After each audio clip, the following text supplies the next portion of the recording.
back to this special episode of CNBC TV18 and Qualcomm present the 5G opportunity. A private 5G network enables enterprises to dedicate bandwidth for ultra-reliable, low-latency use cases such as robotics, industrial IoT, with control over data, security, and networks. It can also be tailored for specific industry and business requirements. So what are the use cases for 5G private networks for enterprises in India? What are the challenges going ahead? To discuss this and much more, we are now joined by an esteemed panel of guests. We have with us Manish Tripathi, Vice President, Engineering at Qualcomm Technologies, Ms. Mrinalini Lakshmi Narayanan, Global Executive Director, Digital Industry Solutions, IoT, AI, X-Reality, 5G at Ingram Micro, Munish Chabra, Head Mobility Software and Services Business at Radisys, and Bijoy Pankajakshan, EVP, Chief Technology and Strategy Officer at Mavenir. Thank you very much for joining us, and let's get this started.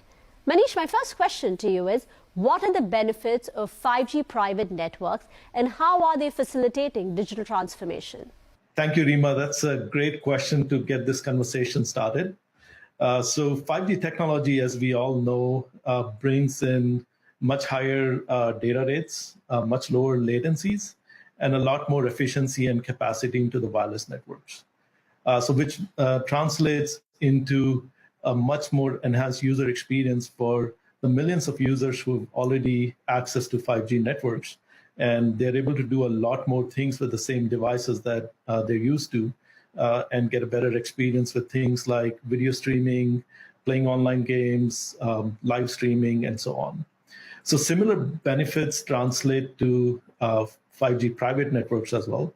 And if you look at enterprises and various verticals in the industry, there's a lot of use cases that require that extra performance, or more importantly, require that consistency and reliability of performance, which a 5G network can deliver.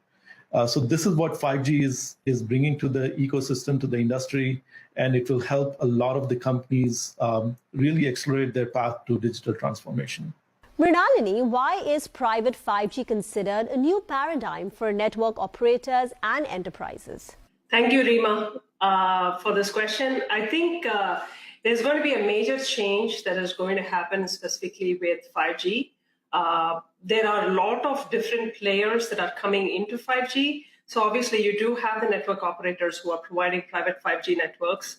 You are also going to have SIs who are going to be able to, system integrators who are going to be able to provide the private 5G network and provide managed services. You have managed services vendors who have been doing IT technology so far, wireless networks for in case of IT, and they are also getting into this arena and ready to jump into the providing the same services for the private 5G network. So you would see a major change happening. You're going to have a lot more players, specifically with private 5G coming into play. The enterprises, on the other hand, are all expanding significantly. They are looking at how they can adopt these new technologies and drive their businesses faster and quicker and provide more value for their customer base. And that is actually going to significantly change the way they look at networking and network technologies and devices that they are going to buy to ensure they are all future-proof to 5G, because as time progresses, they're going to start adopting 5G and private 5G technology.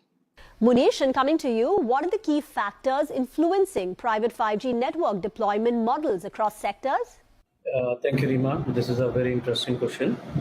I would say let's start from the basics first. What is required to set up, let's say, 5G networks today? The first and foremost is the spectrum. So the way the spectrum distribution has to happen for private 5G has to come across as ease of getting spectrum.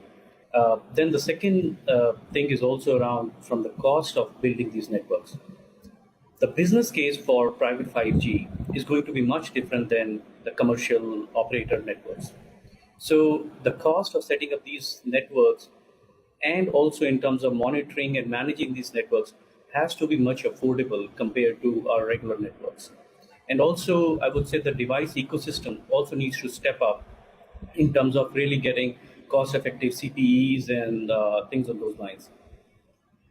Then on the technology side, I would say the ease of deployment and manageability will play a very key role, because we cannot expect the private 5G networks where they're deployed, everybody to be radio savvy. So they have to become more easy in terms of Wi-Fi-like kind of networks, and a lot of automation, plug and play kind of functionality needs to be built into these, I would say, converting the technology into real use cases for private 5G. Bijoy wanted to understand how businesses can realize their true potential using private 5G networks. Thank you, Reema, for the question. I think the previous panelists actually talked about the benefits of 5G. So from realizing the true values of this, I would look at it from the first aspect being the ability to run as a disaggregated network in different cloud environments. So today, if you look at where the adoption is with private networks, a big portion of it is in places like mining industry. So this is one place where you need isolated networks without connectivity back to central locations. So that's one model of deployment. Now the case could be a hybrid deployment where some of the enterprise has certain functions where the rest is running in a cloud environment, which could be even in a hyperscaler environment. There's a lot of debate also about the true value of Open RAN-based deployments in enterprise. Now, if the TCO is good, then the enterprise would actually prefer an Open RAN-based deployment because it gives them the flexibility to swap out vendors in future and do migration and new services much faster. It's also, to one of the panelists who mentioned, it's actually opening up the ecosystem as well to more number of system integrators to play in, as well as the ability to actually have an open silicon-based infrastructure. So Manish, just to take that point forward, what would you say are the biggest opportunities for 5G private network acceleration this coming year? What is the industry doing to realize the potential? And as Qualcomm, we're really excited about this in terms of some of the solutions we are bringing to the industry. So there were things that were mentioned like ease of deployment or different requirements from the customer in terms of the spectrum scenarios that they might have to support. What we want to provide to the customers is the ability to deploy multi-vendor solutions so that they can pick and choose what works the best for a given use case, for a given vertical that they're trying to address, and be able to meet their requirements in the best possible manner.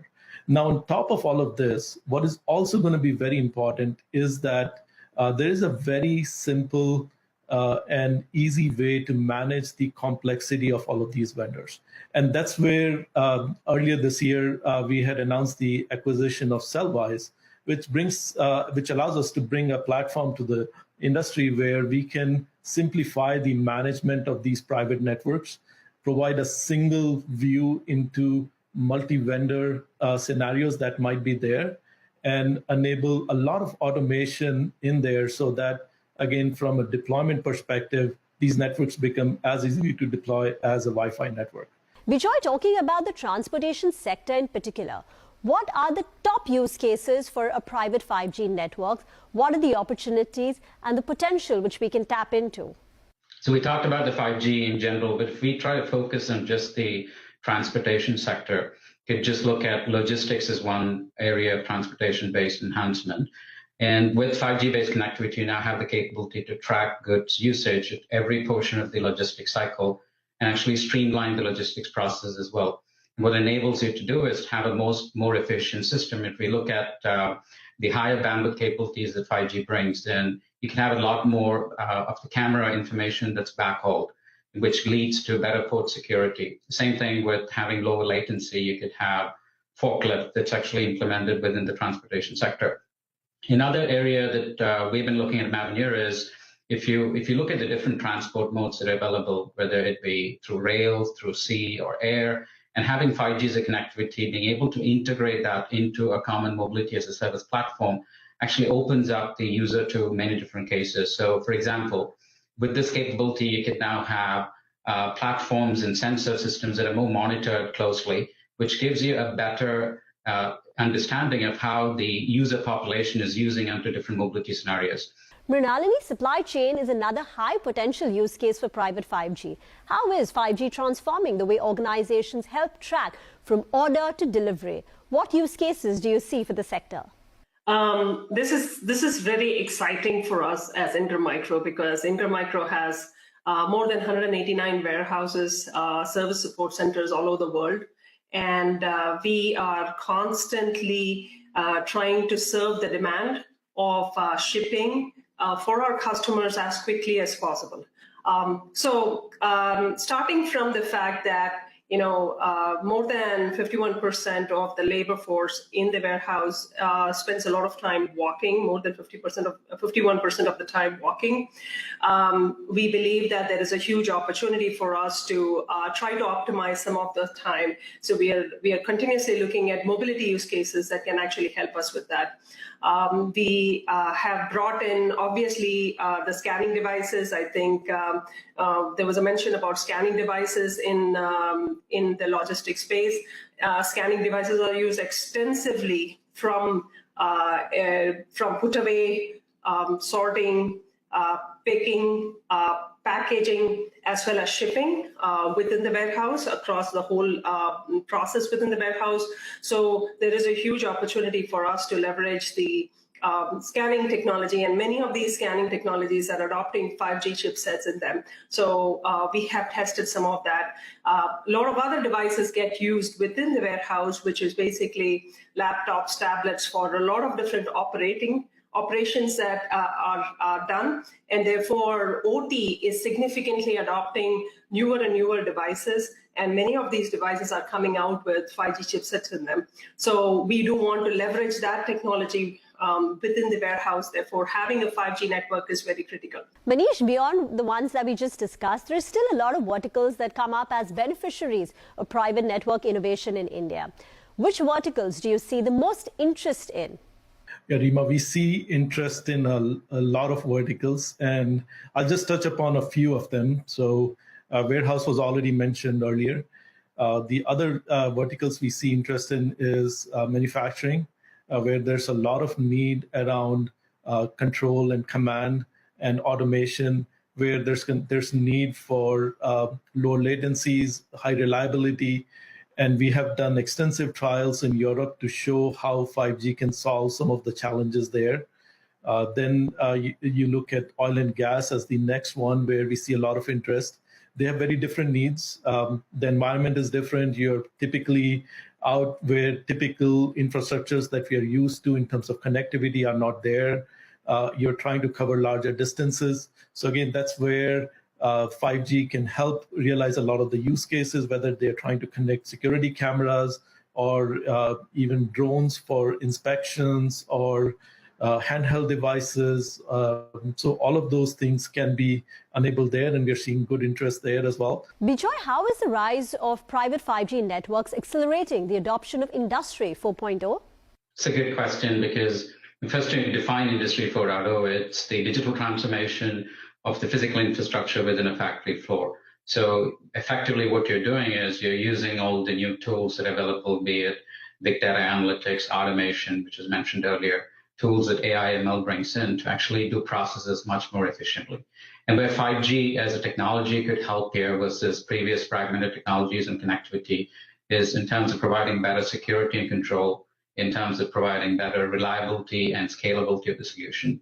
It comes with lower latency, of course, and higher bandwidth, which also leads to capabilities to do handovers much more smoothly as opposed to a Wi-Fi based deployment. And all of this also leads to higher coverage. The goal is to actually have a system which can transform the industry, which is where the Industry 4.0 transformation comes in, at lower cost, with better worker safety. And the metrics by which you would mention this, by which you would actually measure this, is not just the TCO calculations, but it can be measures as simple as, is the worker safety enhanced in this whole transformation? Munish, a collaboration of users, providers, system integrators as partners is essential to unlocking the huge potential of private 5G networks. What measures need to be taken in this respect? Thank you. This is a very interesting question. I would say the first and foremost to start with would be standardizations and sector-led standardizations or the vertical-led standardizations. In fact, this is a very key item for Radis in terms of we have been contributing into various standards and starting with something like 5G ACIA, which is primarily leading the industrial use cases for the standardization. And that's where the industry leaders in each verticals need to really create or promote their business case, and then they need to invest to start with, maybe starting with more like funding through POCs and creating some test beds and create this ecosystem which will solve the problem for their particular vertical. Well, that's all the time we have for you on the show today. A big thank you to all our guests for joining us in this special discussion. With that, it's a wrap on this show. Thank you for watching.